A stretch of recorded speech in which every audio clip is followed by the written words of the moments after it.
Hi there! This video will help you to understand Erikson's theory of psychosocial development. Erik Erikson was a German psychoanalyst who also studied art and traveled widely throughout Europe in search of his own identity.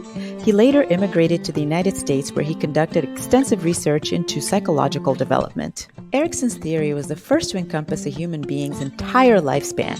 It attempts to explain the social and biological forces that shape an individual and lays out a sequence of predictable stages of development that everyone goes through from birth to death, as we shall see next. I am what I am given is the conviction that arises from the first stage of the life cycle. Here, the major developmental crisis and opportunity is about becoming trustful of others and oneself. The healthy infant grows by being consistently acknowledged and appreciated by others. I am what I choose to be. This belief reflects the toddler's growing sense of control and self-assurance. Mastery of bodily processes such as toilet use contribute to their autonomy, which is counterbalanced by a healthy dose of shame and doubt. Autonomy is essential for the development of identity in adolescence. I am what I can imagine I will be. At this stage, the growing child is conflicted between, on the one hand, goal-directed curiosity and exploration, for example, of their bodies and sexual organs, and on the other hand, adaptive fear and guilt, which are often a consequence of criticism and punishment. I am what I will learn is the conviction that emerges from this quote-unquote apprenticeship of life stage. An important aspect of becoming industrious or competent is a personal identification with role models. I am who I've been and will become. The adolescent must actively craft an integrated sense of self by connecting her past, present, and future selves. She must build her own system of values and beliefs through active exploration and interaction with peers, friends, and lovers. Many of the behavioral problems of adolescence, such as substance abuse, eating disorders, suicide, etc., reflect a state of personal confusion, which stem from a prior inability to cope with mistrust, shame, doubt, guilt, and/or inferiority. We are what we love. The young adult must establish emotional connection to others, which may include genuine friendship, sexual intimacy, and secure love. Otherwise, detachment and distancing in personal relationships may dominate. I am what I create. The middle-aged person must tip the scales toward the state of ego expansion, caring for the people and ideas that she has produced, over a state of contraction, which results in rote and egotistical behavior. I am what survives of me. The healthy resolution of the 7 previous stages either culminates in integrity or, on the other hand, in an inability or unwillingness to accept one's life trajectory.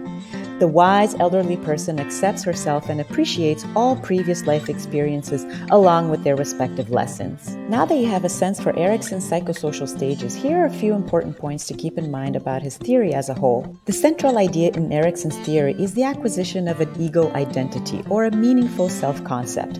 A strong and healthy ego identity is a lifelong pursuit and means that the individual continually strives to remain connected to self and others. Erikson's Epigenetic Principle is a concept that comes from embryology and means that human development in all cultures unfolds according to a genetic blueprint that is, in turn, shaped by upbringing and social expectation.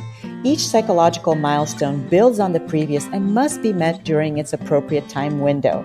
For example, identity exploration builds on earlier autonomy and initiative and begins in earnest in adolescence, when physiological maturity also takes place. The term crisis also has the meaning of opportunity. At each stage, a person must experience both the negative and the positive sides of its characteristic conflict, such as trust and mistrust, in order to achieve the associated virtue, such as hope. Therefore, resolving each crisis is about making sure that the positive side of the conflict eventually becomes dominant and serves as the basis for healthy development in the subsequent stage. Does the individual need to acquire all positive qualities of the preceding stage before successfully moving on to the next? No. People frequently continue to address challenges well past the typical time frame. It is important to note that each conflict is far from exclusive to any given stage. Instead, it simply happens to be the dominant challenge of that particular stage. For example, although generativity is the main task of middle adulthood, it also takes place in young adulthood and late life. Although imperfect, Erikson's theory has been largely supported by research studies, which it continues to generate. Some of its shortcomings have been addressed by other psychologists, such as James Marcia, who famously expanded on Erikson's proposed identity formation process. And that's Erikson's theory of psychosocial development in a nutshell.